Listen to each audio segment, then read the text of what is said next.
verdriet en saam staan jy staan. Jy is altyd help.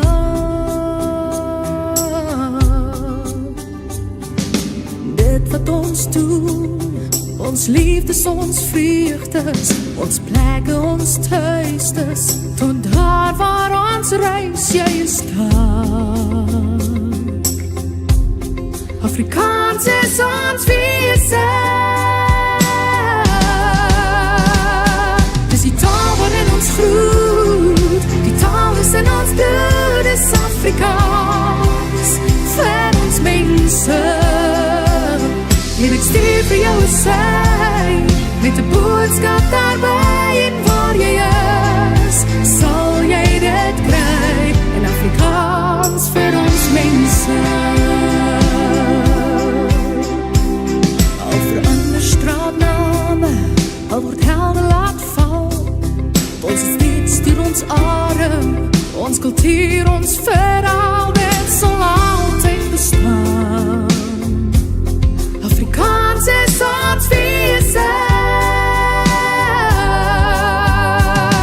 Dis die taal waarin ons groet, die taal is in ons bloed, is Afrikaans, vir ons mense. En ek stuur vir jou 'n sy, met 'n boodskap daarby, en waar jy is, sal jy dit kry, in Afrikaans vir ons mense. Ons is daarmee gebore, die taal waarvoor ons staan, dit vloei deur ons are, ons kinders praat het saam, dit sal altyd bestaan. Afrikaans is ons wese. Dis die taal waarin ons groet, die taal is in ons bloed, is Afrikaans, vir ons mense. En ek stuur vir jou 'n sy, met 'n boodskap daarby, en waar jy is. Dis die taal waarin ons groet, die taal is in ons bloed, is Afrikaans, vir ons mense. En ek stuur vir jou 'n sy, met 'n boodskap daarby, en waar jy is, sal jy dit kry, en Afrikaans vir ons mense. Afrikaans vir ons mense. Afrikaans vir my mense. Afrikaans vir ons mense.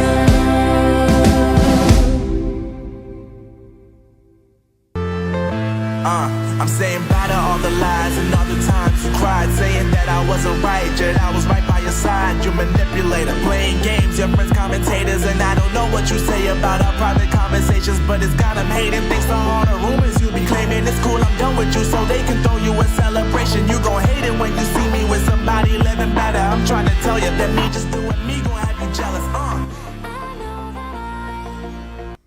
Hey folks, welcome back and Merry Christmas once again. Today is the 2nd of December. We're just 23 days now from Christmas Day. Magical day for many people around the world. Many people around the world. Many people around the world. Many people around the world.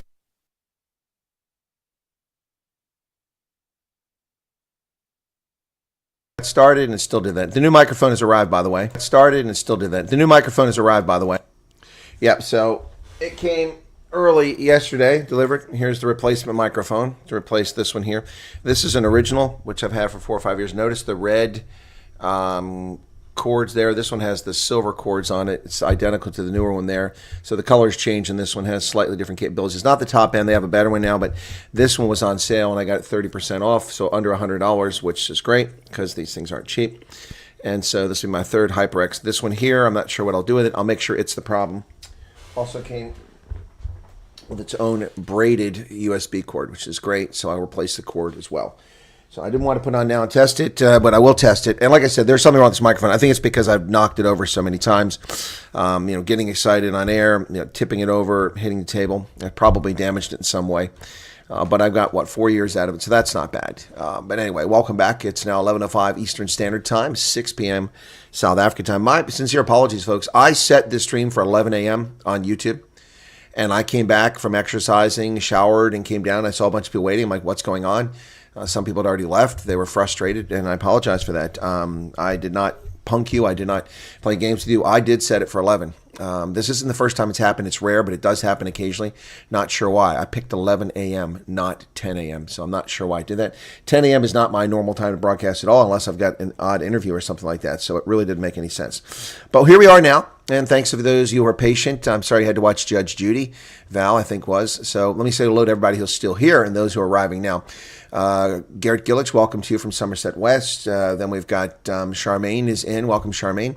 Dylan could be his computer with Streamlabs. No, Streamlabs, it'll crash 3 times most, and then it'll run. That wasn't the problem today. I need to contact them, too. I've just been so busy, and it's beginning of the month. It's bill paying time. I did get a head start on paying my bills. I paid my mortgage before the weekend. It was on Friday I paid it. It was like, woohoo, because the end of the month fell over the weekend, so I actually got paid early on a business day, which was nice. They hadn't done that in a while. So, yeah, I think I probably got paid a little bit more because I think I get the 2% rise. I didn't even look to see how much I made this month, but it should have been a little bit more money than last month because you get it already in December. So, yeah, bill paying, paid my mortgage, paid a couple cards off, paid for electricity, which there's no fee. I just had to pay the connection fee because I didn't use any electricity. I had a net positive for net metering. I wound up ahead, so my electric bill with the electric company was $0, but you still have to pay for the service connection. And the state gets their taxes just because you're hooked up. And I paid my gas bill, natural gas. So, yeah. Excuse me. Pablo Charlie is still fixated on steamed crabs, but I can't get them this time. What else you got here? Maybe mistyped. No, I didn't mistype. Colonel took lessons from Posing how to be late. You guys know Colonel can read everything you say here, right? Yes, they know, Vilma. Good evening, Val. Beth Frazier, how you doing, Beth? Dylan. Teeny says 30 minutes late and I haven't missed anything. No, because I hadn't started. Only guacamole. Okay, we'll join at 6 p.m. That's right, Wilma. You're here on the right time. Time zone next hour. No. Just I didn't change. I'm in the same time zone. And I'm okay. And I finally saw Charmaine's question about I'm okay. I'm like, why is she asking? What happened? I'm fine. But Teresa, welcome to you. Chris Sten, 50 push-ups. I can't do 50 push-ups. You know, I used to do over 100 when I was young. 190 plus consistently. Yeah, but then as I get older, they became more challenging, gained a few pounds. When I came in the Army, I was 5'10", I think, 4 inches shorter than I am now, roughly 5'10", maybe 5'10 and a half. And I weighed 148 pounds, basic training. That's it. Lyndon Jean-Pierre, welcome to Lyndon. I'm glad to see you here. Ken says, worst news to hit me today was the pardoning of Hunter Biden. I'm afraid it doesn't give much faith in the American justice system. Well, Ken, I appreciate your lack of faith in the American justice system. I, too, share it. However, it shouldn't be predicated on that. The American justice system has nothing to do with a pardon. The pardon is a presidential power that is granted specifically in the Constitution to presidents of the United States, and they can pardon people for federal crimes. And Hunter Biden was never charged with state crimes, which is what he should have been charged with, and then they couldn't be pardoned. I will do a video on this, which I'll put in the original channel, which means nobody will watch it, so I'll probably put a copy on this channel as well. Please watch it on both if you do see it. Talking about Hunter Biden's pardon. No one should be surprised that it was pardoned. Also, no one should be surprised that Joe Biden lied every time he opened his mouth. Listening to MSNBC whining about the pardon, they're very upset because they say now Trump can get away with anything. And they say every time Trump opens his mouth, it's a lie. Well, of course, that's nonsense. Every time Joe Biden has opened his mouth, it's been a lie. Everything he's talked about has been a complete lie. So why would you believe he wasn't going to pardon his son? Of course he's going to pardon his son. The Biden crime family will take care of their own. That's one thing we know about them historically. Well, beautiful Tal Monument, okay. Charles is here. Khan Engman made it in. And there, up to date with everybody. Okay, it's time for Advent. So, hello, Kitty. Hello, Kitty. Let's go for the second. See if I can find the second on here without putting on the glosses, without putting on the readers. There's the first. I found the first yesterday. The 9th. Boy, this is hard. They should have made these different color. Is that the second? That's the 7th. There's the second over here on this side. Okay. So the second. Let's see what we got here. That weather's hard to get out. What the heck? Did a very poor job perforating these things. Where the heck is that? That is where it's at. It's the perforation. It just doesn't want to. This cat doesn't want to come free. It's like a cat stuck back behind the couch. You can't get it out from under the couch. So yeah, there's a little. This one is not a kitty. It's a Christmas tree from the Hello Kitty. That was a lot of work. Oof, man. All right, so let's get that down there. Let's go next to the. This is the one from. Oh, geez, I get these backwards. Aldi and Lidl. This one comes from Aldi. Okay, the green one is Aldi. Now remember that.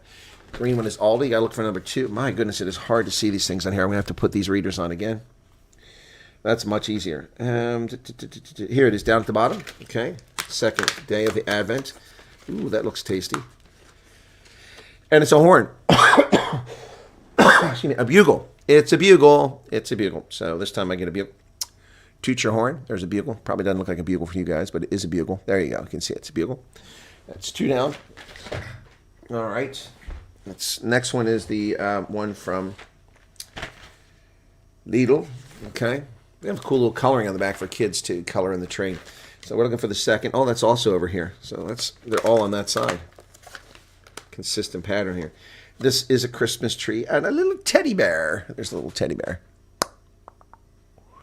Cool beans. That's 3 down. And it's time for the special Advent calendar this year, one we've not done in the past. Here we go. It's the tea calendar from the tea company, Benner. Okay. Right. Today's the 2nd. This one's easy to find. Again, these are not. There we go. It went in, but it won't come out. Oh my goodness. Come on. Good Lord. All right. We're going to have to do an operation here. Let's try this. That didn't work. There we go. Ha ha ha ha ha. Aha. I don't usually care for black tea, but let's see what this says. Good God, getting things out of here is not easy. What is the problem? There we go.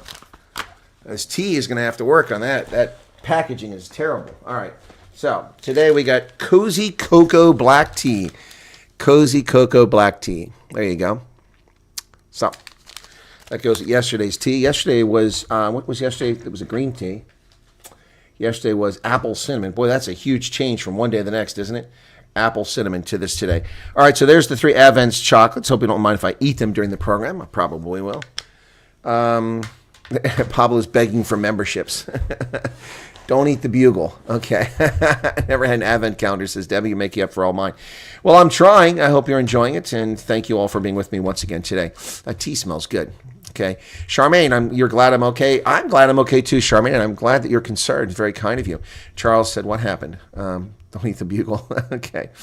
Hey, Janet, how's it going in South Carolina? And what else I missed there? I was handsome too when I was drafted, says Garrett. There's the tea. Okay, so hope you enjoy your chocolate and tea. Thank you, Dylan. Keith Alderson is in from Coventry. How's it going, Keith? I don't understand why you're blackballed from buying membership, Pablo. Is your credit card no good?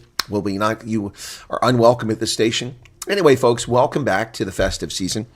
Let's get to the news. The first out of the bat, let me just do a short monologue here, okay? So hang on. All right, we're ready. So President Joseph Robinette Biden has pardoned his son Hunter Biden from federal crime convictions. And he was due to be sentenced on December 12th, 2024. On the 1st of December, Joe Biden pardoned his son Hunter, using his executive power to pardon someone for federal crimes, a situation which seems to have liberals more up in arms than conservatives.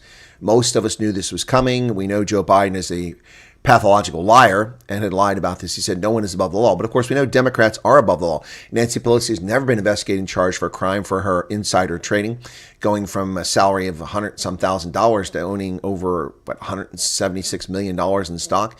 Never been even investigated for that. We also know that Eric Holder, who was in contempt of Congress, was never sanctioned or imprisoned for his contempt of Congress. Yet Peter Navarro and Peter Navarro and Steve Bannon, both of whom asserted executive privilege on behalf of the President of the United States, which is accepted legal norm, were imprisoned in federal prison, putting 76-year-old Peter Navarro in a prison with rapists, murderers, and pedophiles. and other Democrats. It's going to hurt some feelings there. Put in prison as a criminal with a criminal record, a federal criminal record, and imprisoned a 76-year-old man for committing no crime. Yet Eric Holder walks the streets of this country to run his mouth.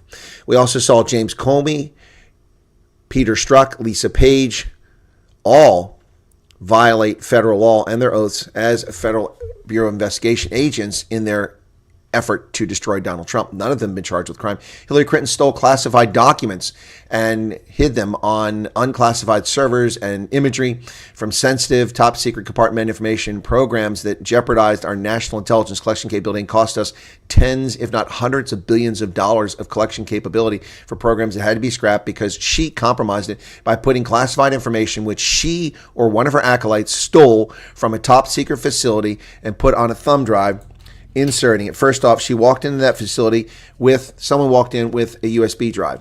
That's a crime, federal crime. They took the USB drive, they inserted it into a government classified computer. That's a federal crime with a sentence of 3 to 5 years. Then they copied classified information, what they didn't have a need to know for. That's another crime, onto this device. Then they removed it from the computer. That's yet another device. Then they took it out of the facility. That's another federal conviction. And then they transported unprotected to another location without authorization. That's yet another federal crime.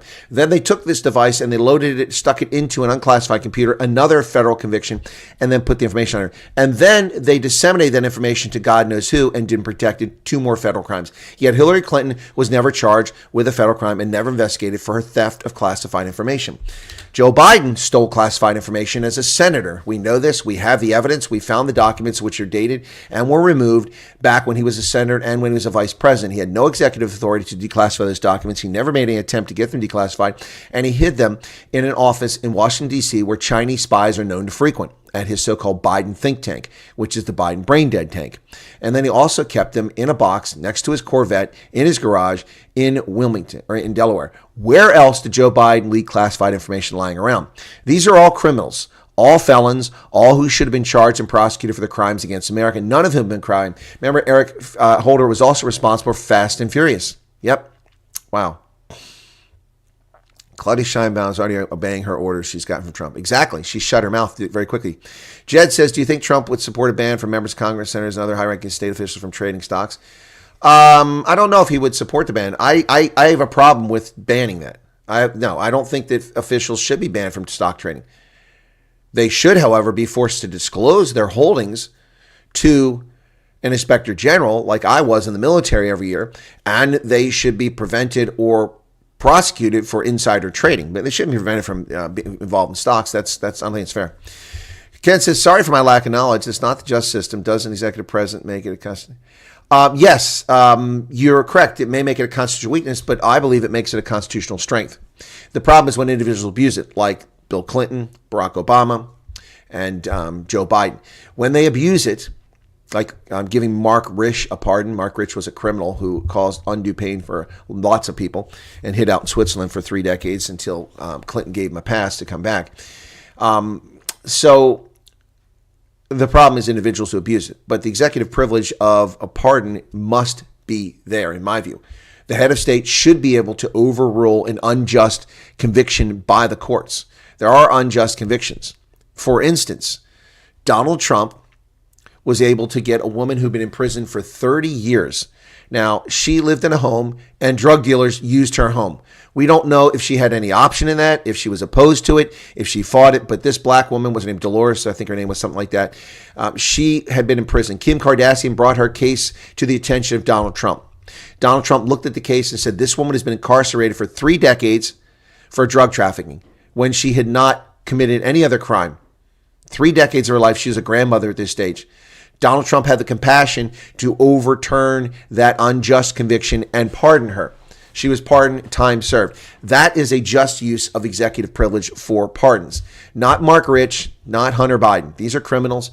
This woman may have committed a criminal act, but we don't know the circumstances. And even if she had committed a criminal act, she didn't sell the drugs. She didn't consume the drugs. She didn't traffic in the drugs. They simply used her home. We don't even know if it was with her knowledge, but it probably was. And she spent 3 decades of her life in prison. That's unjust. Now, that's a case where maybe because she was forgotten about, because she's a black woman, that was unjust as well. But Donald Trump pardoned her, and that is legitimate use of the pardon in my view. So, well, yes, Ken, but we have crooked presidents, crooked prime ministers. I mean, what are you going to do? You have to have a mechanism for getting rid of them.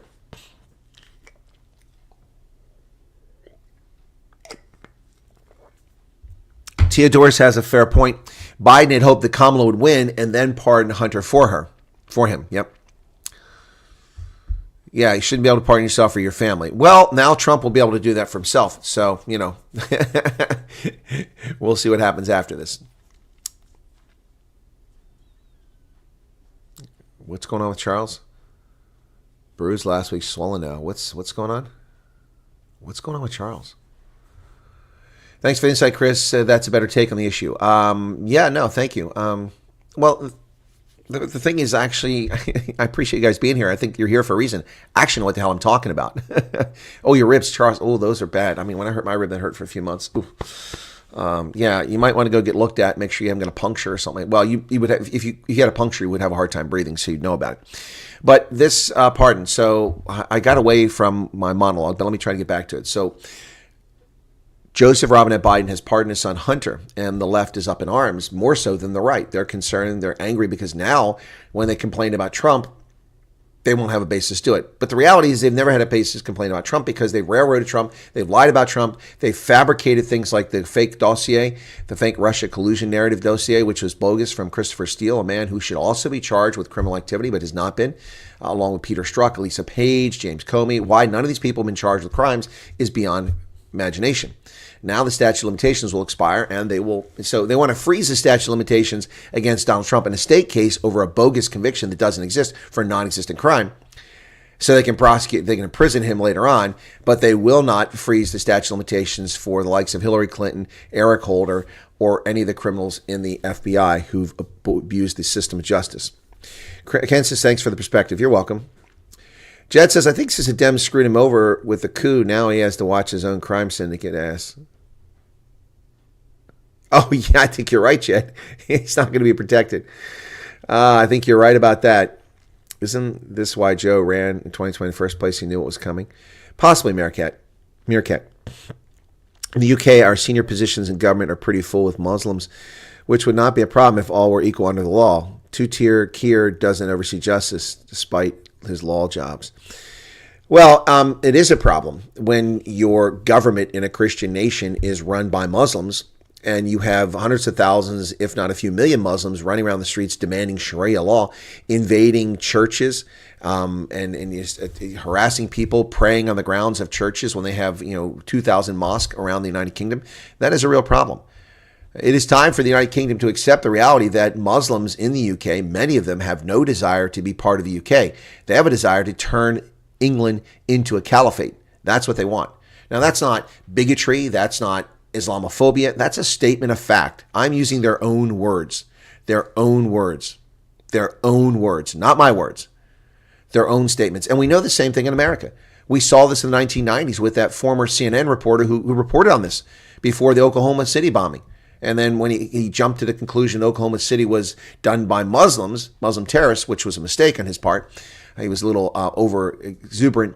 He was discredited, and they just ignored him. He was a leftist political reporter, and he covered this stuff. He went to a convention, or went to some event there in Oklahoma City, and then just stumbled into the convention center and found people selling books on how to commit jihad and how to murder people and how to make improvised explosive devices back in the early 1990s. And he reported on this, and CNN covered it. And then when the Oklahoma City bombing took place, he was discredited. I cannot remember his name. I've met the gentleman many, many years later when he came to Fort Meade. It's been a while, but I'm here. Islamic colonialism. Yes, it is. It is. Spreading the caliphate. Hi, Chris. I filmed lots of clips up in G-Town this past week, going up to town again tomorrow for the last time. So let me know if you'd like me to speak size. Yeah, Jed, if you've got any shots of where the water is coming out of the ground or sewage is coming out of the ground, especially if it's in townships and also in built up proper city as well. That would be great to share with me. Yeah, just a picture of City Hall there in Grahamstown and such. Yeah, I haven't checked my mail recently, so if you do send me that stuff, Jed, you need to pop on here and say, hey, go check your mail. I think the snowman is moving. Is the snowman moving? I don't think so. I think you are drinking too much. The Hyde Park rabbit hole is really evident in the actual agenda of Islamists, not Muslims. I didn't say Muslims. I said Islamic fanatics and those adherents. I've lived in Muslim countries, and I have no objection to anything there. I'm just stating the facts. These Islamists are the ones who are trying to build a caliphate. Yep. Hey, Beth, welcome back. I've been back for half an hour. Did you think I left? Yep. All right. So, well, they just ignored laws, Erica. They didn't change laws. They just ignored the laws. The Biden regime simply ignored law after law after law. And whenever they were sanctioned by a court, they simply tried to go around it. The Supreme Court declared that Joe Biden's illegal, immoral student loan forgiveness program was unconstitutional, and he simply did it in a different version. Then they said that was unconstitutional, so he did it in a different version. He is a lawless scumbag, like many of the Democrats and the rhinos in Congress. Moderate Islam is good, just like in the Gulf states. Well, that's a matter of opinion. The Biden regime changed laws, just like Christianity is good, is a matter of opinion. Lost cause, I reckon, they have no different influence. What's this? Perfect, got plenty. There were lots of drama the past week, so I've been getting quite a few people sending me clips, hoping to compile a whole. Okay, cool. No, RJ, I didn't take it as an accusation. I reiterate it because I read the comments. I don't always say it's coming from someone. So some people might say that I'm saying it. I'm actually reading the comments. Some people equate Islam and Muslim. Well, Islam is a religion. People who are adherents to it are Muslims. I don't understand the distinction there. So, after Donald Trump threatened tariffs against Mexico, Canada, 25, 25, and 10%. Sounds like A and C math. I'm going to pass the matrix. I get 25, 25, and 10. Yeah, the dollar has risen. Put that in your pipe and smoke it. The dollar strengthens against the Chinese yuan, and the euro weakens on Donald Trump's announcement that he will impose tariffs on China, Canada, and Mexico. You got to love it. Well, how South Africa's HIV fight has changed. New infections have dropped from nearly 1,500 today to just 370 new victims per day in 25 years. July 2000, then President Thabo Mbeki, an AIDS denialist, opened the International AIDS Conference in Durban. Isn't that ironic? With a speech that ignored well-established facts and doubted that HIV caused AIDS. What a wackadoodle he was and is. With the world watching, he walked out 11-year-old HIV activist Nkosi Johnson, who from the stage was pleading with him for access to antiretroviral treatment. At the time, a month's supply cost 2,400 Rand, an amount out of reach for most people who needed medicine like Johnson. Experts estimate the Becky administration's AIDS denialism and delayed response cost roughly 330,000 people their lives unnecessarily between 2000 and 2005. That figure is actually well north of 500,000. Close to 600,000 South Africans died needlessly because of Thabo Mbeki's small ego and his penis shrinkage and envy. Yeah, so anyway. Now, the thing is that you're welcome. You're welcome, ladies and gentlemen. You're very much welcome. We have financed the reduction in the death of South Africans from HIV as a consequence, in most cases, largely of their personal behavior. There are exceptions. The people were infected by rapists, people who were affected by treating others, people who were cut, hemophiliacs who were given tainted blood. There are exceptions, but the overwhelming majority of people who have gotten HIV, and I'm not condemning them, I'm not ostracizing them. This is not stigma. This is a lifestyle choice. This is a choice that someone made. As a consequence, that's how the virus spreads. So we, as the American taxpayer, are funding your survival, those of you in South Africa who are suffering from HIV. We get zero credit for it, zero thanks. All we get is attacks and abuse by racist government of South Africa, and it's time for that to stop. Or we'll just turn off the $460 million a year, 8 billion Rand that pays for antiretrovirals and many other HIV services in South Africa. Yeah, so what is with the snowman? You guys are obsessed with the snowman. He's not going anywhere. So, government will now provide a 6-month supply of antiretrovirals to HIV patients. Deputy President Paul Mashatile has announced the government will provide HIV-positive patients with a 6-month supply of antiretroviral medication, a big increase from the current 2 to 3 month intervals. Rollout has to start by the end of this year. The National Department of Health must urgently finalize the planning and forecasting process to ensure that all eligible people get a 6-month supply of antiretrovirals if they want it. Wow. This comes after the Treatment Action Campaign submitted a memorandum to Paul Mashatile during a picket in the Eastern Cape where he was delivering a keynote address on the 1st of December, World AIDS Day. So, they're demanding, the Treatment Action Campaign is demanding 6-month supply of antiretrovirals, but the Treatment Action Campaign isn't willing to pay for them and never has been willing to pay for them. They're fine demanding 6-month supply of medicine, which will be lost, stolen, or spoiled at my expense. At my expense. At the U.S. taxpayer's expense. Yes, so you're welcome, South Africa, and stop abusing Americans or we'll turn off the $460 million a year. Well, what a horrible business to be in if you run combis in South Africa's taxi service. The latest situation, a minibus driver contracted to a college was left traumatized when rogue taxi operators took his vehicle and demanded 15,000 rand for its release after they accused him of stealing their business. Beckett Nkosi of Matsulu in Mpumalanga had just picked up 14 college students from a farewell event in Malanga Kruger Lodge when they were stopped by gun-toting taxi patrollers on Saturday afternoon on the N4. They demanded 1,500 rand on the spot for transporting people without being a member of the taxi association. I told them I don't have any such money and only have 400 for toll gates and fuel. Then they forced us to drive to the taxi rank. When we arrived there at 4 p.m., they demanded my car keys and said I have to pay 15,000 to get the vehicle back. These are criminals. It is time for the useless South African police service to begin doing its fucking job and stop this syndicate and this shakedown. Get that man his vehicle back. Unbelievable. 21 more illegal Zama-Zamas have emerged from the shafts. It's Stilfontein. Today, 17 illegal miners resurfaced at the Margaret Shaft and Fort number 10 of the 21. 12 were Mozambican, 9 Zimbabwean foreign nationals. Well, there you go, folks. 21. And they're all foreigners. Well, isn't that special? Isn't that special?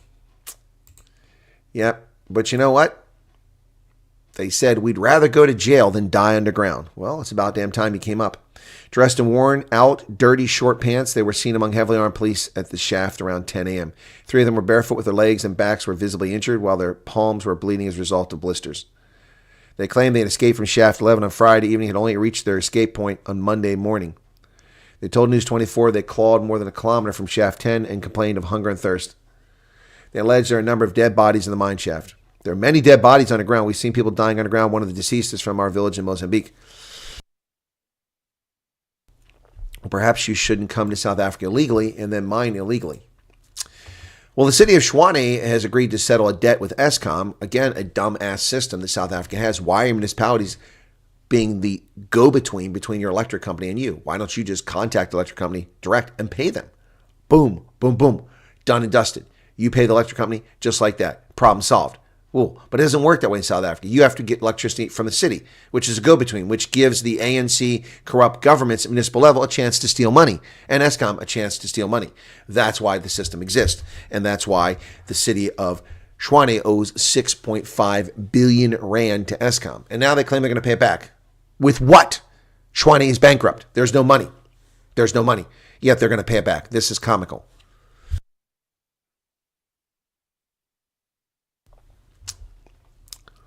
The city of Tshwane reached an agreement with Eskom to pay a massive 6.67 billion debt it owes the power utility.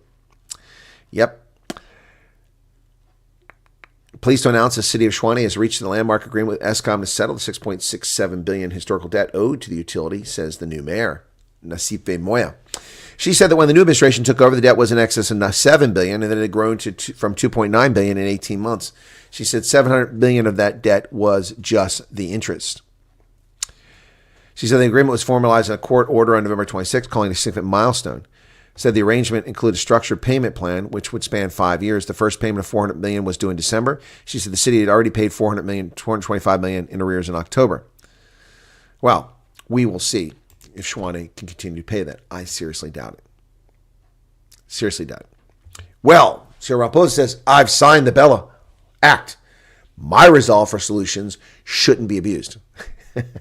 Like we care, Munir Palapala. Like we care.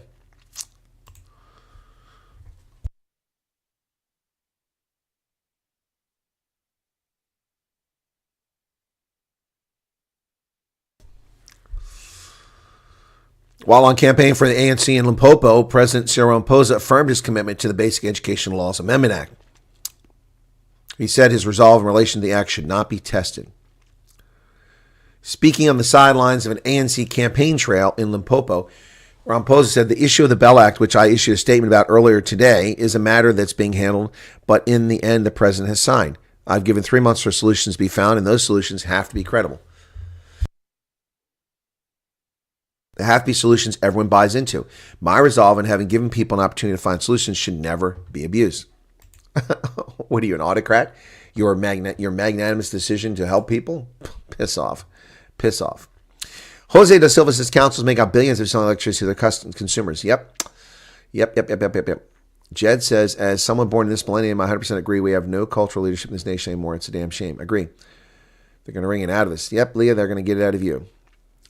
Yep. The Bella Bill's useless bill. Well, I don't disagree, PK, for all the reasons you talked about yesterday and ones I mentioned. There's nothing to say they will simply ignore any solutions, typical of the ANC. Well, as Trump threatens 100% tariffs, South Africa denies there's any plans for BRIC currency. What a bunch of crap. South Africa's government said there are no plans to create a so-called BRICS currency after U.S. President Donald Trump threatened to impose 100% tariffs on members of the economic bloc that backed the creation of an alternative to the U.S. dollar. The problem with that lie is that they just had the BRICS summit in Russia, and Russia produced a prepaid card with BRICS currency. Remember that? You could play with BRICS currency. It was a test case. They're already testing a BRICS currency. So South Africa's government is simply a liar, pants on fire, or dress, whichever you're wearing. You know, it can be what you want these days. I, of course, identify as a lampshade because I shed light on the world. Yes. Recent misreporting has led to an incorrect narrative that BRICS is planning to create a new currency, said South Africa's Department of International Relations Cooperation. This is not the case. Discussions within BRICS focus on trading among member states using their own national currencies. That is a lie. That is a bold-faced lie. BRICS has unashamedly claimed that they are creating an alternative currency to the dollar. And the South Africans can lie all they want, but we're not stupid. You can just read the news, read their own statements. Lavrov has talked about this in Russia. They, as I said, had their own little cards just recently. The toilet paper of record, I recall, actually reported on this BRICS currency at the summit in Russia. You had a little card. Here you go. You can use this to buy soft drinks and buy your booze and pay for your hookers and whatever else you're doing there at the BRICS conference because you're not doing anything else useful except, you know, funding prostitutes. Anyway, so, yeah. Anyway. Well, National Health Insurance Initiative, that's what South Africa's ANC wants, but the current system can't even take care of patients. It's very reminiscent of the National Health Service in the United Kingdom, where people are backlogged for surgeries, and a panel of death overwatchers make a decision whether you're worthy of treatment or not. Well, we're not going to waste a resource on you because you're going to die anyway. Yeah, well, yeah, the death panels, they have them in the UK. It's a true story. And then they prosecute parents for taking their children out of the country to Europe for experimental treatments to save their life from rare cancers. And they put these parents in jail. This is a sick country, the United Kingdom, an absolutely sick country. Meanwhile, in South Africa, there's a backlog of tens of thousands of people awaiting surgeries because there aren't enough surgery bays, there aren't enough qualified physicians, and there isn't enough money. Simple as that. But no, we're just going to make it single payer because that already doesn't work. Now we'll ban private health insurance. What a bunch of wackadoodles and a bunch of communists. Nationwide surgery backlog in hospitals is worsening due to severe budget constraints. In other words, they're not stealing enough money from you to give someone else their medical care. Western Cape is struggling to combat a surgery backlog in hospitals amid severe budget constraints. Health MEC Muriel Wenger told News 24 the surgery backlog resulted from the slashing of billions of rand from the national health budget. As a direct consequence of the budget cuts and not being able to meet the full wage deal demands, we have a surgical backlog again, which is regrettable. We have a backlog of just over 10,500 procedures from this year alone. 10,500 procedures alone. Ladies and gentlemen, that means that every single day in South Africa, every single day, including all the holidays, 28 additional people don't get surgery that they need to improve or save their lives. Yep, in the Western Cape alone. Run that over 9 provinces. We're talking probably 500 people. Well, not 500. I'll say 300 people per day, or at least 200 people per day, every single day in South Africa don't get a surgery they need to save or improve the quality of their life because of the corrupt, bankrupt, inept system, the medical system that worked for part of the population, which has been broken for nearly all the population by the corrupt ANC. Simple as that. Willem Breitenbach, a News 24 journalist, has been convicted of sexual indecent assault charges. Yep, this pudgy boy, former school teacher and media executive Willem Breitenbach, pled guilty to 7 charges of indecent assault and 3 charges of sexual assault. And he was found guilty. Sentencing will follow. I plead guilty, Your Worship. The charges stem from his time as a teacher in Western Cape in 1997 to his interactions with podcaster Dion Wiggett and 2 employees of his company in 2017 and 2018. Breitenbach closed his digital media business and fled Cape Town for his mother's house in Reebok near Mossel Bay when Wiggett's My Only Story was published and Wiggett revealed that the pseudonym Jimmy was Breitenbach. Wow. I wish to apologize for my actions unreservedly on behalf of Breitenbach, who sat in the dock. That's what the lawyer said. Graff pronounced him guilty on all charges. The trial adjourned for the lunch break. Wow.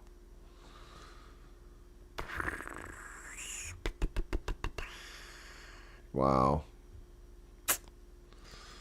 Huh. So he was diddling boys and men. Guten Abend, Kevin. How you doing? How your parents doing, man? 5 suspected ATM bombers killed in a shootout with police in Ehimahalene in Mpumalanga. 5 suspected automated teller machine bombers were killed in a shootout with police. Hawk spokesperson Colonel Katlejo Mohale said 1 person was arrested. The multidisciplinary team were strategically posted to be on the lookout for a white Toyota Hilux received in the intelligence information. The identified vehicle was spotted driving from the area, and when the team attempted to stop vehicle, suspects opened fire and a shootout ensued. Well, good riddance. Tafi Macha, reporting or writing in Al Jazeera, runs the tired narrative of apartheid. Whining about apartheid, claiming apartheid is responsible for a lack of services in South Africa, when it in fact is the ANC after 31 years that's responsible for what's going on in South Africa, not apartheid. The recent spat of deaths across the country linked to spaza shops exposes the enduring legacy of apartheid. Apartheid economy continues to haunt South Africa. I'm sorry, did the apartheid state create the spaza network? No, that was allowed to flourish under the ANC. So let me read some of his comments here that he gets to.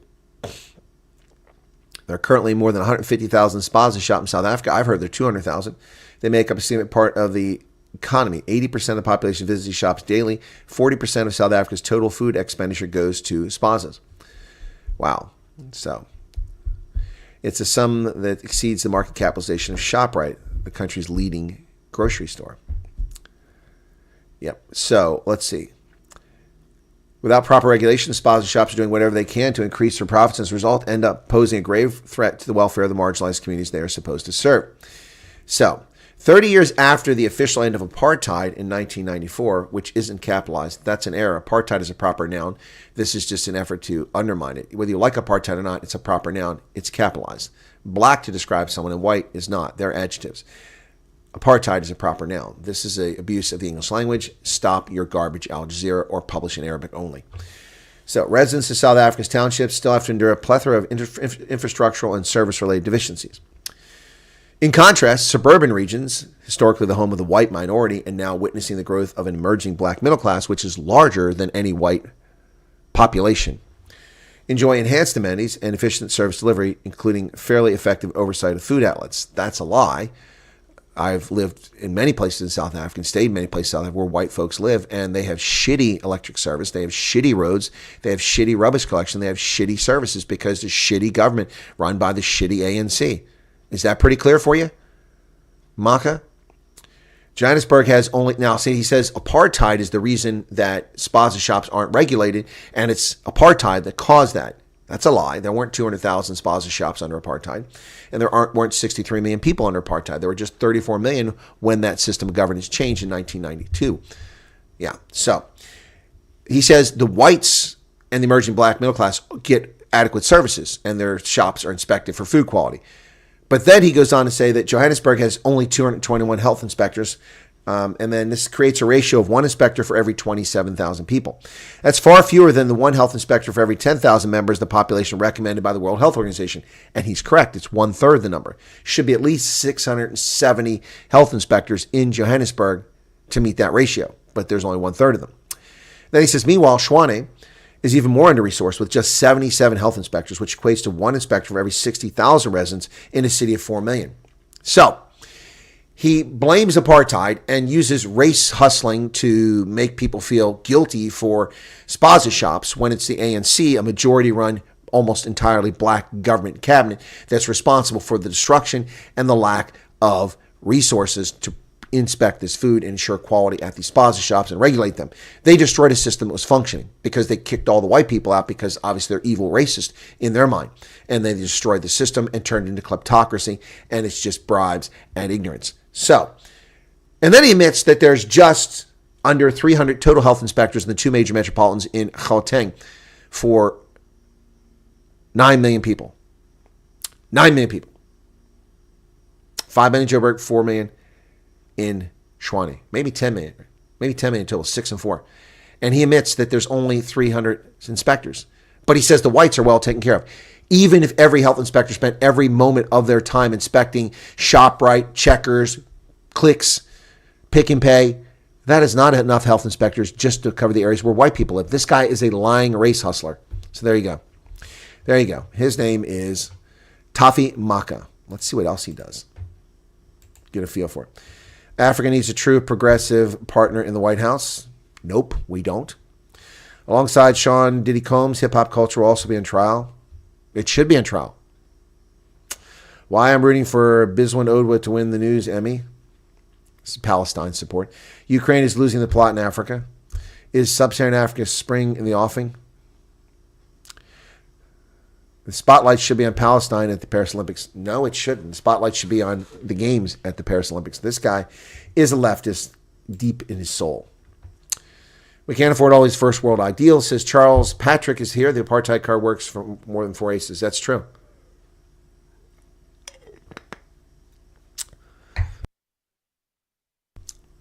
If health inspectors were to go to all the spots in Soweto and Alex, they would close them down for obvious reasons, and then somehow they would all still blame apartheid. Correct. Correct. Unless you go and Herman Mashaba's got your back. If you only close down those owned by foreigners, then Herman Mashaba would be like, yep. Shawnee Gross, good to see you here as well. I heard Namibia had free and fair elections. That's what we're getting to right now. Well, Triple N, the Triple N threat, the candidate for president, the vice president of Namibia under SWAPO, the Southwest Africa People's Organization. There's an anachronistic name. There is no Southwest Africa. Südwestafrika, das war eine deutsche Kolonie. Ja, und das existiert nicht mehr. Schon seit 1919. Also die League of Nations hat das an Südafrika gegeben. Und seit 1919 bis, also die 60er Jahren, glaube ich, das war ein Mandat.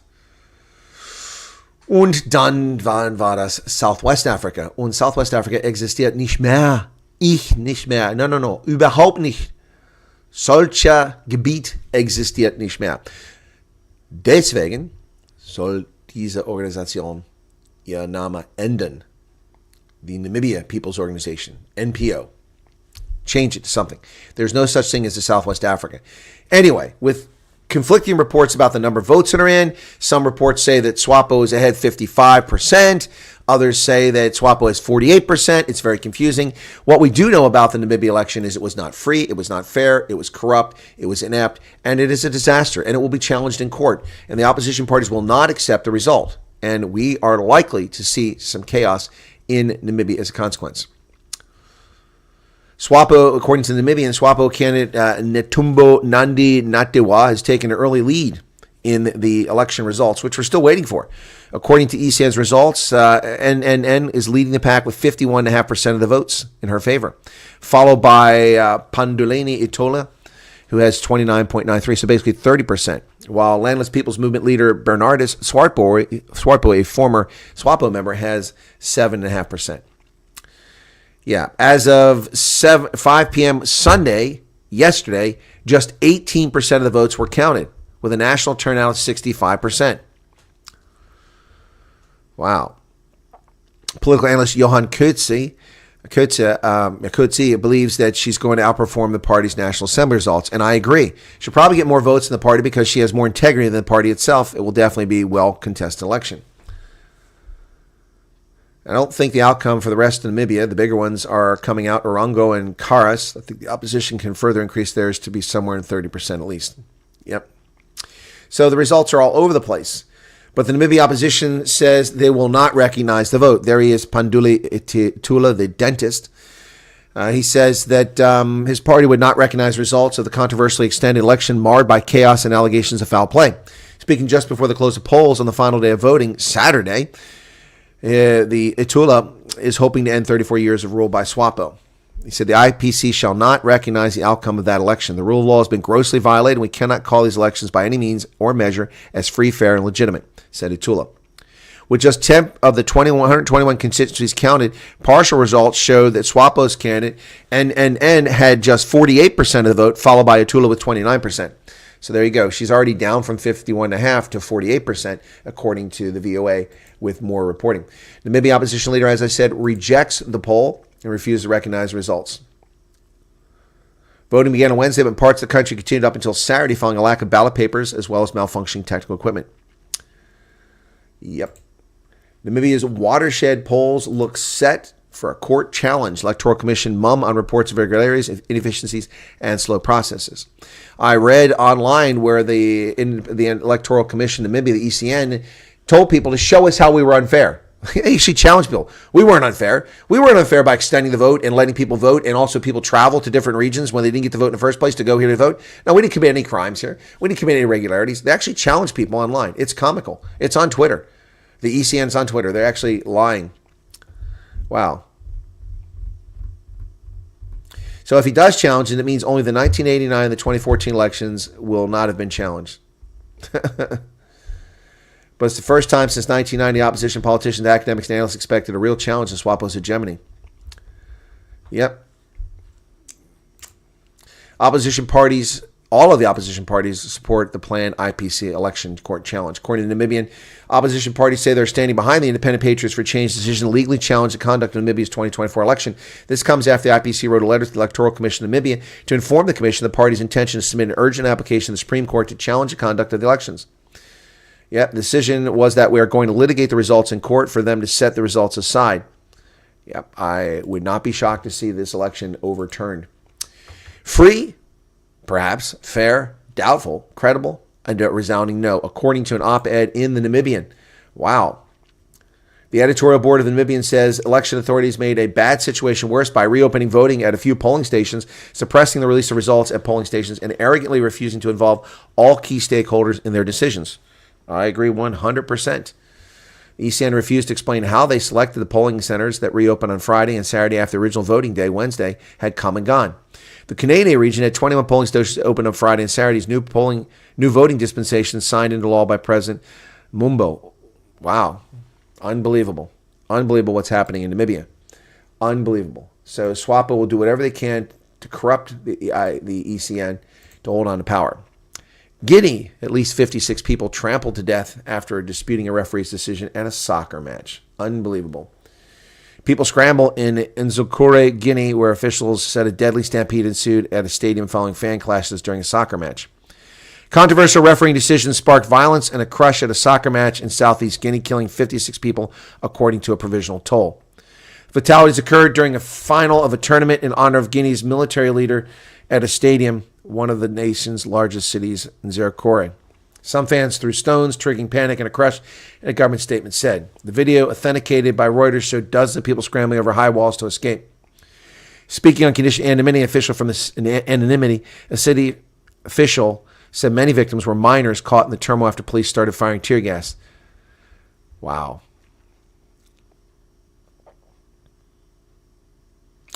Videos and pictures shared online showed victims lined up on the ground. In one video, over a dozen inert bodies could be seen, several of them children.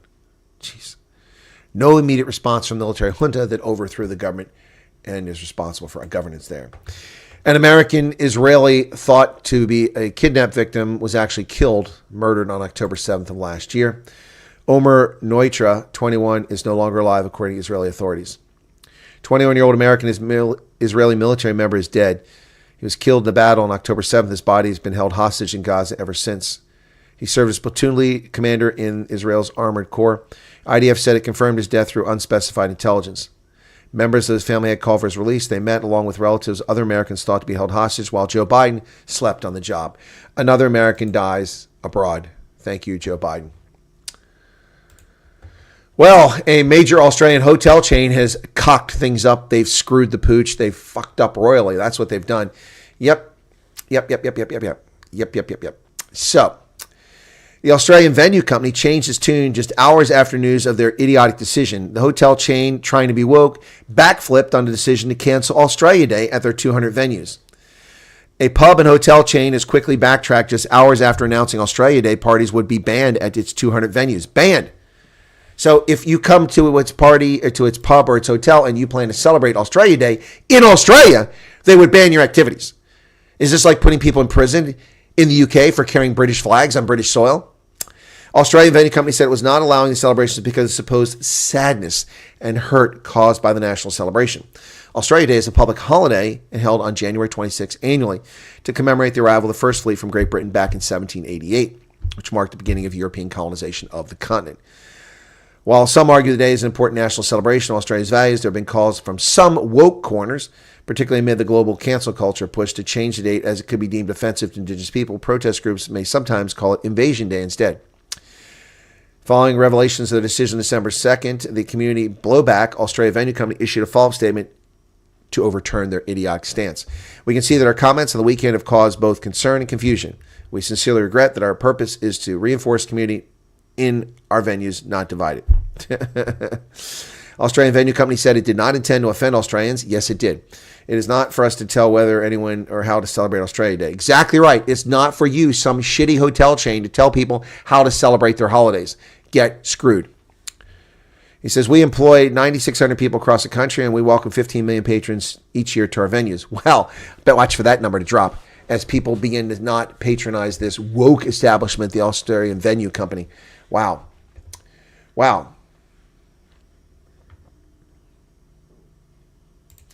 Iceland votes as its government suffers chaos. Iceland votes for new parliament after political disagreements force an early election.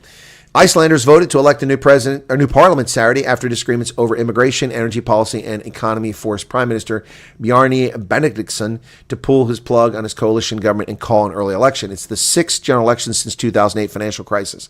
Opinion polls suggest the country would be in for another upheaval. Iceland, a country of about 400,000 people, is proud of its democratic traditions, describing itself as the world's oldest parliamentary democracy, which it is. The island's parliament, known as the Althing, was founded back in 930 by Norsemen. Yeah, fierce weather is causing problems with the election, however. There will be 63 members of the Althing selected in this election.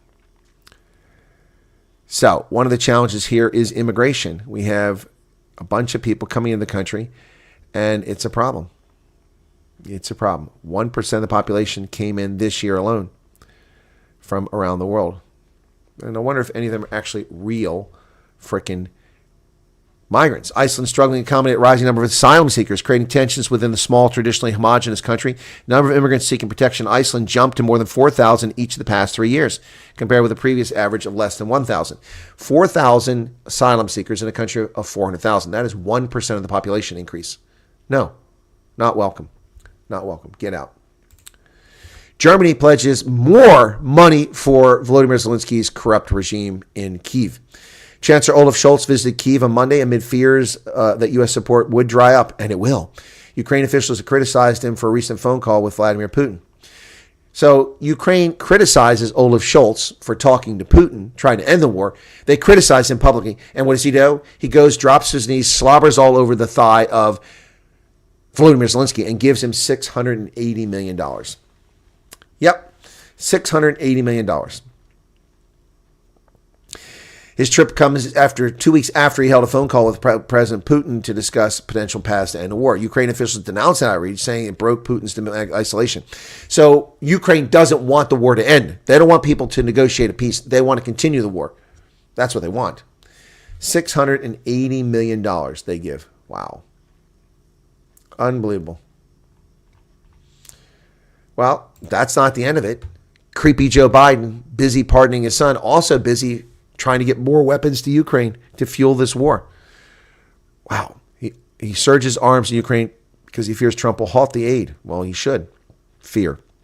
The Biden administration engaged an 11th hour scramble to provide Ukraine with billions of dollars in additional weaponry, a massive effort that is generating concerns internally about its potential to erode U.S. stockpiles and sap resources from other flashpoints. Well, it's already done that.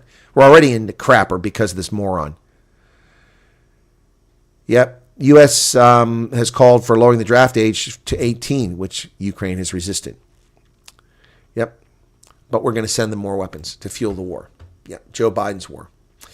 Well, a judge has tossed out a lawsuit by Ray Epps, the so-called government agent. Who knows if he is or not? I don't know. But that's what he's been called, a government agent involved in the January 6th nonsense. Ray Epps sued Fox News for disparaging him, and the case has been tossed out of court. There's Ray Epps. A federal judge has dismissed the defamation suit against Fox News brought by January 6th riot participant who accused the network and its host of spreading misinformation. On Wednesday, U.S. District Court Judge Jennifer Hall dismissed a case brought by former U.S. Marine and January 6th participant Ray Epps, ruling that the plaintiff had failed to provide evidence that Fox News or its host acted maliciously when it implied that he worked for the government to stage the attack. He accused the network of spreading lies about him and causing him enormous harm. Why did the judge dismiss the case? Let's play conspiracy theorist. Could it be because he is a government agent? And they don't want the evidence in the trial? Well, Georgia, more protest. Pro-EU protesters and police clash for a fourth consecutive night in Tbilisi. Police in the former Soviet Republic of Georgia have clashed with protesters for the fourth consecutive night after the Georgian Dream Party, which won elections last month, suspended negotiations about joining the European Union for 4 years. Yep. And what does the U.S. do? The U.S. punishes Georgia for that. U.S. suspends partnership with Georgia as protest as the government faces new street protest. The Biden administration suspended a major cooperation deal with the nation of Georgia after the government of Tbilisi announced it was halting its effort to join the European Union. Why in the world should we care in the United States what Georgia does? Georgia is a sovereign state.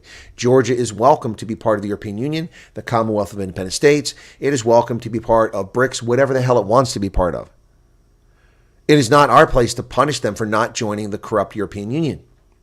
The State Department over the weekend said that it was formally suspending the U.S.-Georgia strategic partnership, accusing the ruling Georgian Dream Party of violating core tenets of the pact, including shared values and commitments to democracy, rule of law, civil society, respect for human rights and fundamental freedoms, anti-corruption efforts.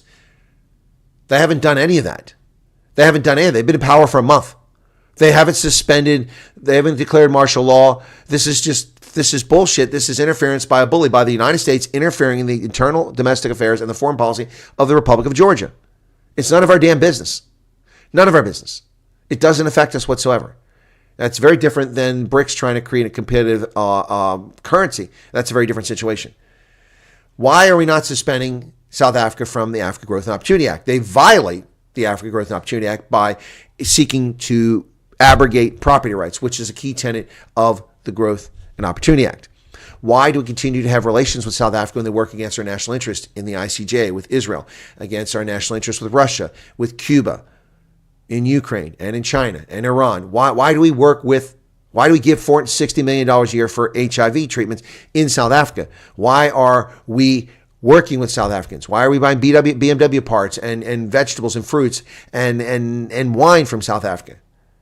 But we're going to punish Georgia? Talk about hypocrisy. Talk about hypocrisy. Marine Le Pen is making waves in France. She's threatening to scupper the budget deal.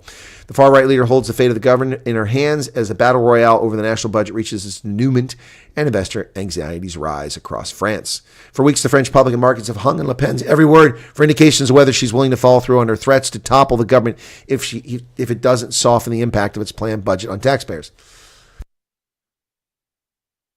Now, a moment of truth has arrived. Prime Minister Michel Barnier rammed a section of the government's budget through the National Assembly by exercising Article 49.3 of the Constitution.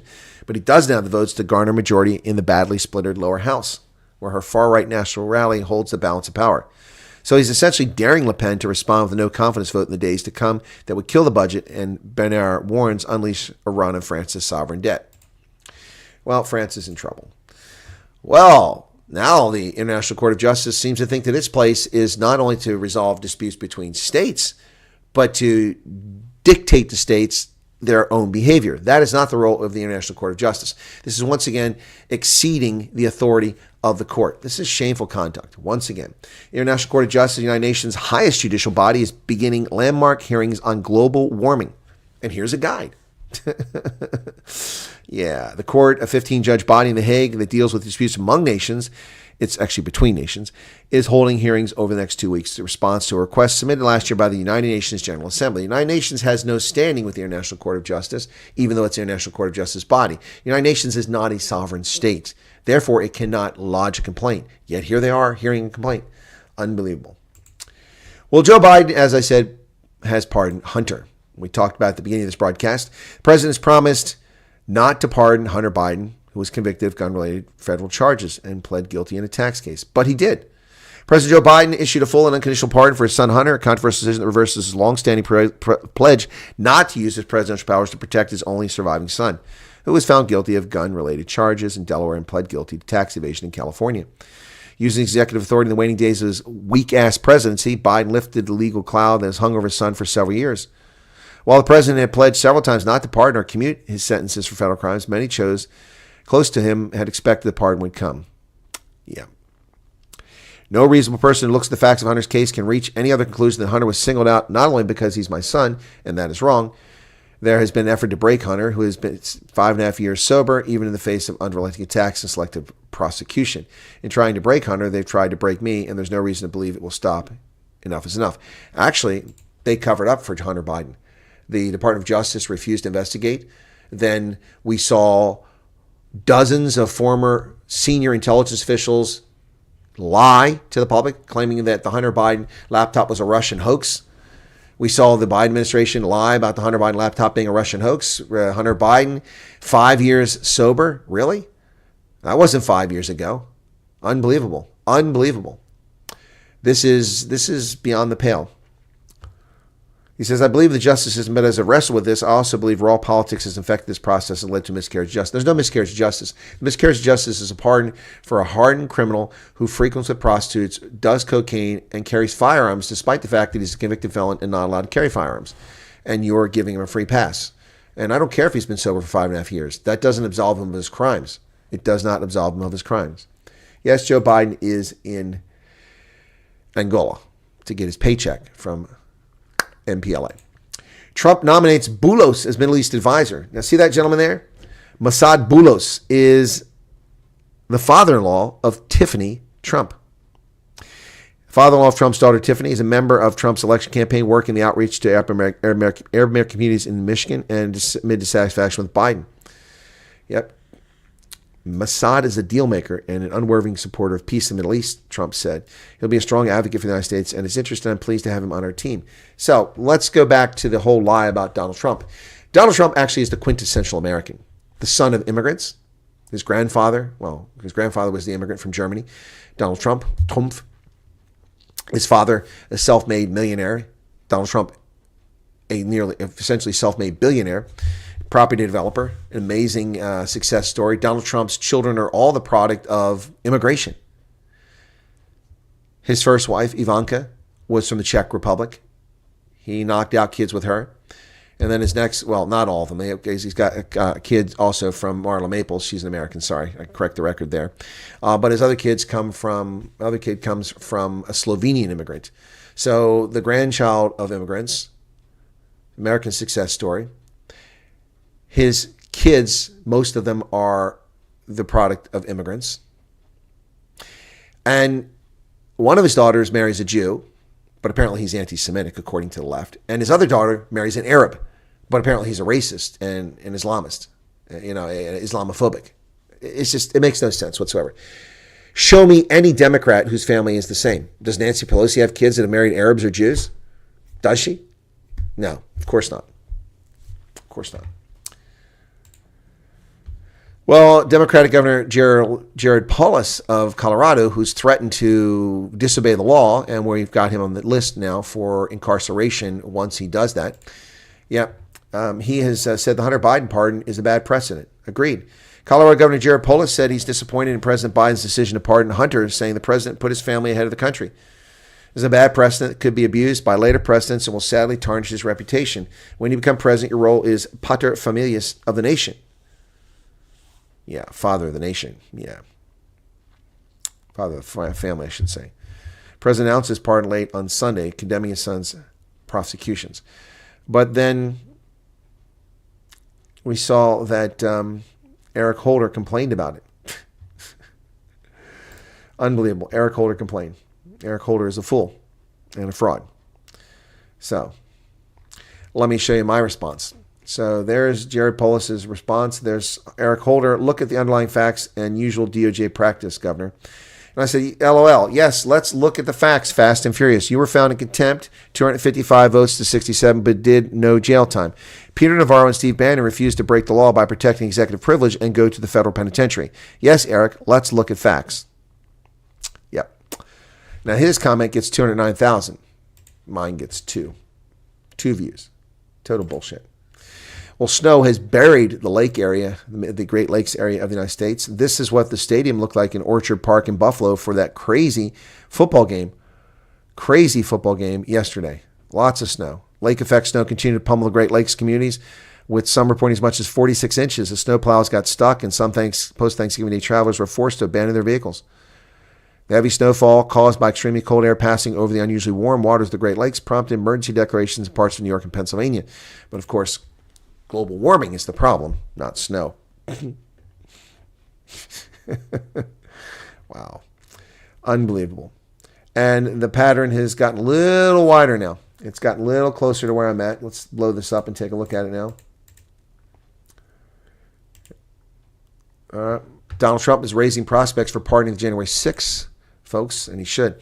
You can see that anywhere near the lakes, the stuff is blown from the lakes into Wisconsin, Michigan, the peninsula, parts of lower Canada, and then also into Pennsylvania. And it is not near me yet, but it has made its way halfway across the state towards me, and New York, and even in Vermont up north.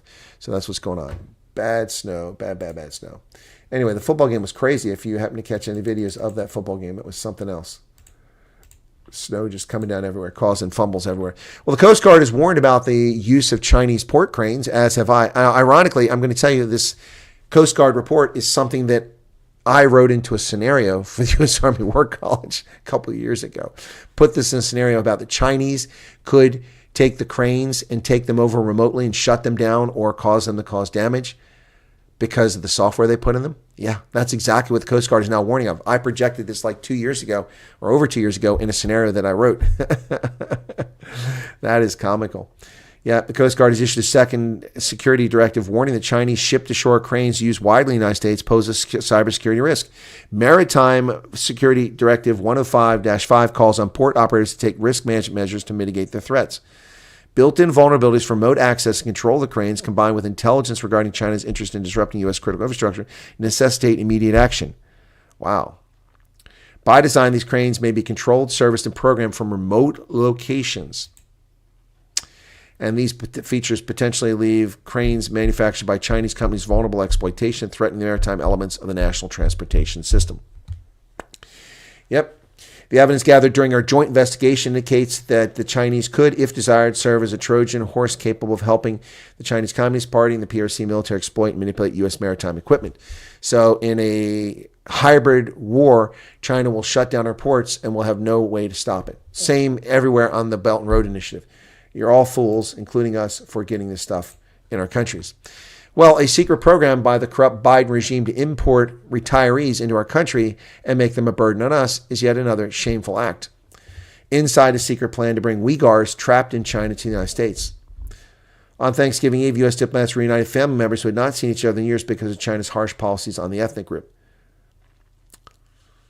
Last week, U.S. officials said that China freed 3 Americans, one of them an FBI informant, in exchange for 2 imprisoned Chinese spies and at least 1 other Chinese citizen. But as part of the deal, China also quietly agreed to allow Miss Mahmoud and 2 other Uyghurs, 1 an American citizen, to leave the country for the United States.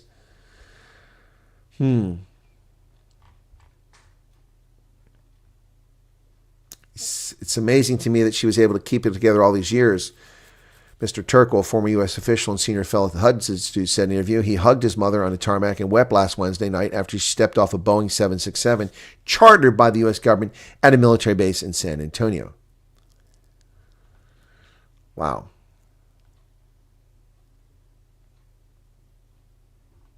So a 73-year-old is brought over here at our expense.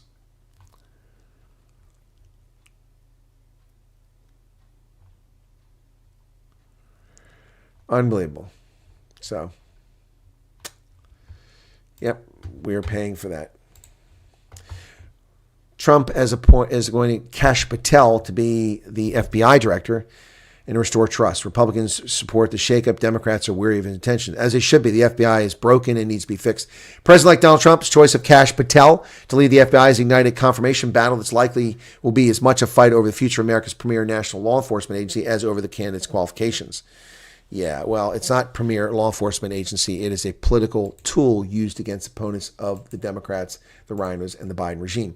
And that is what it is. 101 people currently here, folks. Be sure to hit the like button if you don't mind. I'd really appreciate that. Thank you so much. I'm going to enjoy this teddy bear from my packet now. Naja Quaz here. How you doing?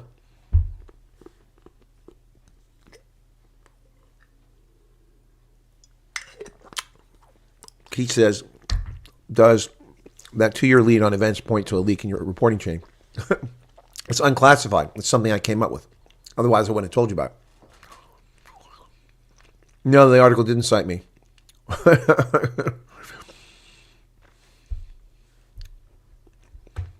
Amend what law, Chris Swanepoel? What are you saying, Swanee? What law?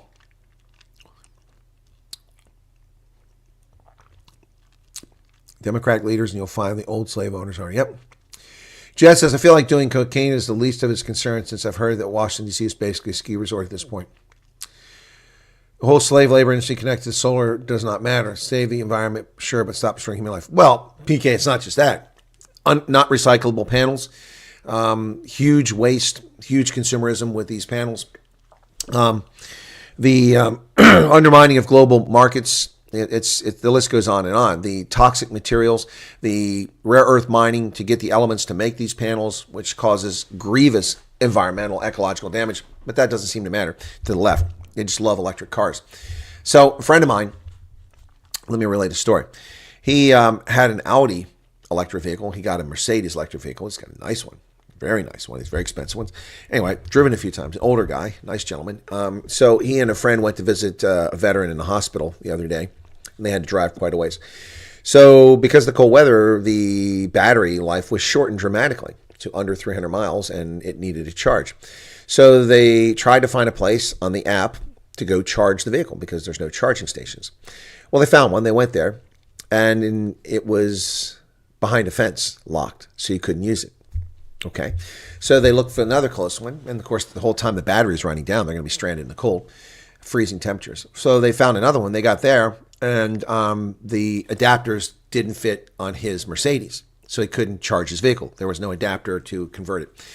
So then they looked for a third place. They found a third place. They got there, and all the chargers were being used. So they had to sit there in the cold with the car off while they waited for a charge. Then they got on the charger, and it took 35 minutes to charge their vehicle, and he could only get 80% of the charge because of the weather. And then he left. So how many hours were wasted trying to find a charger? Ridiculous. Ridiculous. Yes, Angola has oil, diamonds, sisal, many things.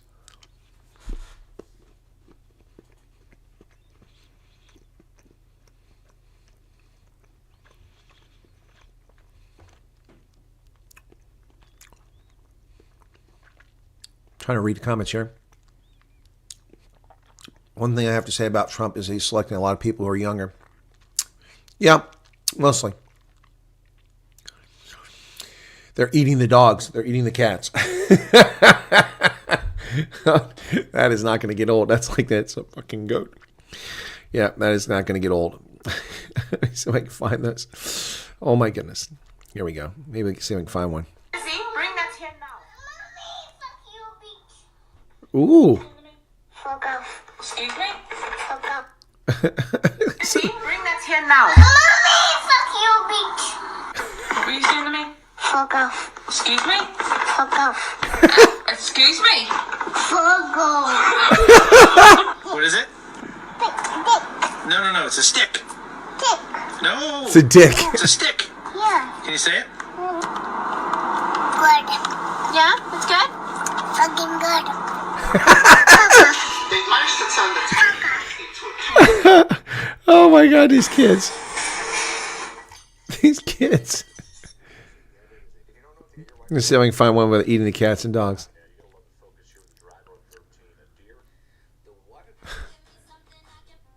I'm looking for one. Any other time, I got tons of these cat videos. None are coming up. None are coming up. Oh, I can't believe this. Earlier, nothing but these darn things. Oh, there's one. Okay, finally. They're eating the dogs, the people that came in. They're eating the cats. They're eating the pets of the people that live there. And this is what's happening in our country. If you plan to enter... They're eating the dogs. They're eating the cats. Woo! Closing down a working power station for ecological and net zero. Yep, exactly. Yeah, they're shutting down. They're destroying hydroelectric dams in the Pacific Northwest. Oh, those kids have no idea what they're saying, meerkat. It's like, I mean, this kid has no idea what he's saying. Let's do this one real quick. This is never getting old. I'm sorry. It never, ever gets old. Here it is. You ready? A fucking goat outside. It's just a goat. No. It's a fucking goat.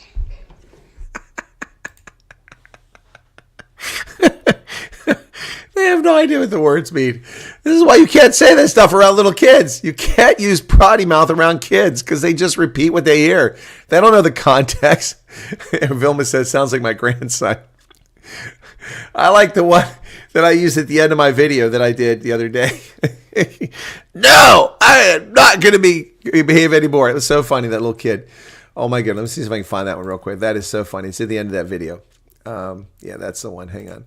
If you're on YouTube, let me get to the end of that. Put that on mute. Get to the end of it. Here we go.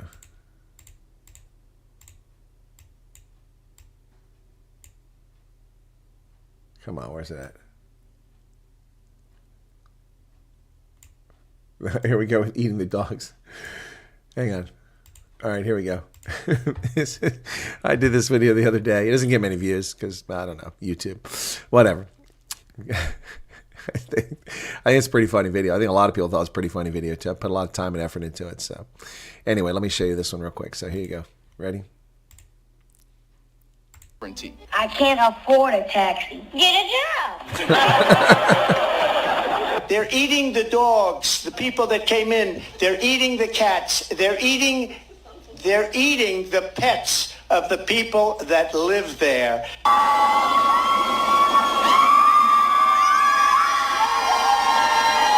Change your attitude.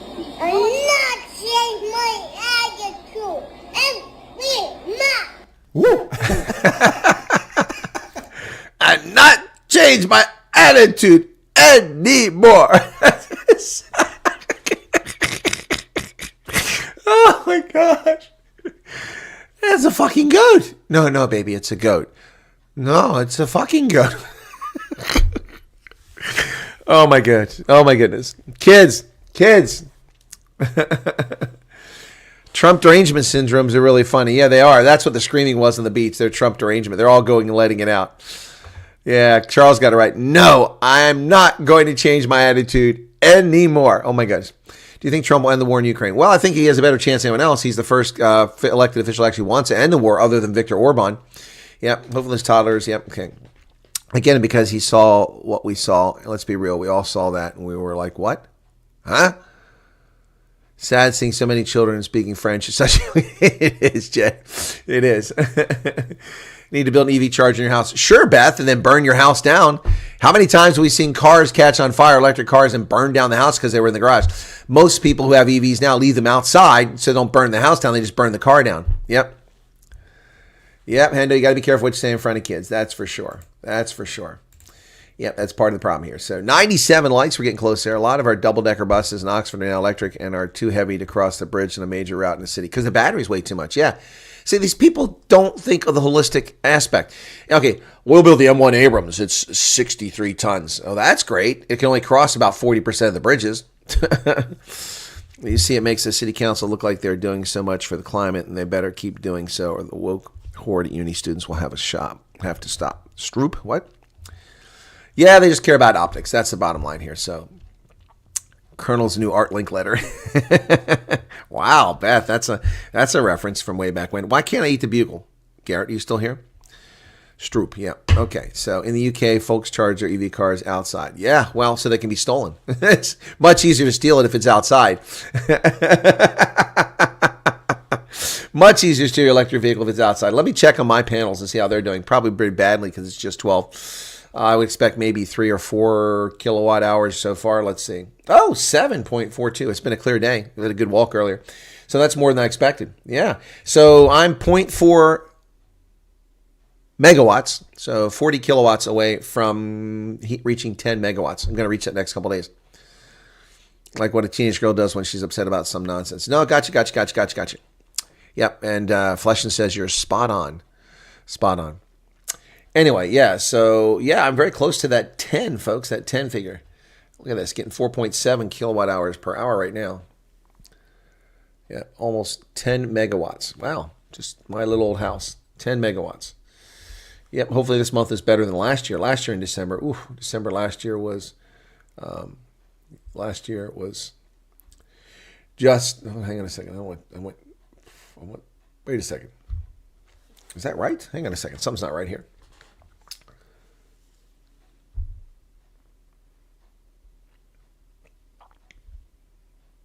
Is it right? This is crazy. This is lying. I had 1 point. There it is. Okay, 1.2. It just told me the numbers are changing here. Well, you lying bastards. Yep. So 2023, I had just 293 kilowatt hours in December. I'm hoping for better this year, as I'm already at 21 on day 2. So hopefully we'll get there. So week. There we go. All right, cool. Good to see your subs are growing. Where, Mir? No, they're not. My subscriber base has shrunk. I reached 20. I'm getting down by 10 or 12 since I reached the peak on this. No, they're not growing. I have to put a video out that talks about Julius Malema or something like that, and maybe I'll grow a few subscribers. But subscriber count peaked at 20,132, and now it's down to 119. So 13 of my subscribers have disappeared or been taken away by YouTube. Such is life. Ah, damn it. Didn't quite get there. Let me see if we got... November 30th is still being processed, so I hope I made it. I had a target for finances for the month. Almost made it. I made a lot of ad money on that Mark Liffman video. The details being emerged. Made $52 ad revenue. Yeah. So, anyway, it's not much, but it's a little bit. So, yeah, but I'm down to 20,119, so I'm not gaining subscribers. James here, like number 100. Okay, well, thank you for the 100 like there. Appreciate it. It's the snowman. Okay, good to see your subs are growing. It says Chris got more viewers than Ronaldo. Yeah, that's probably true. Let's take a look and see what's going on right now. Yep, at the moment I do. So what I'm going to do here is to help the old fellow out. I'm going to help him out. So let me go here and take care of this live, and we're going to come on.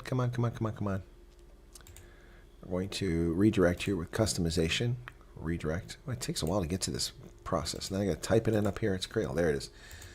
Okay, cool. Found it. Didn't have to look for it this time. So, alrighty, folks. It's been an hour and a half. Sorry, Chris Ehlers is with a group I posted for him. I don't know what that's all about. Richard, how's it going? All right, so there you go, folks. Thanks for being here. Going to drop off now, and you'll be directed to Ronaldo if you want to watch it. So 84 people currently here. Maybe some of you go over there. All right, thanks a lot for being here. Appreciate it. We'll catch you later on. I hope to do some videos today, but I got some running around to do. We'll see how it goes. Thanks for being here. Cheers, everybody. God bless, and have a good day.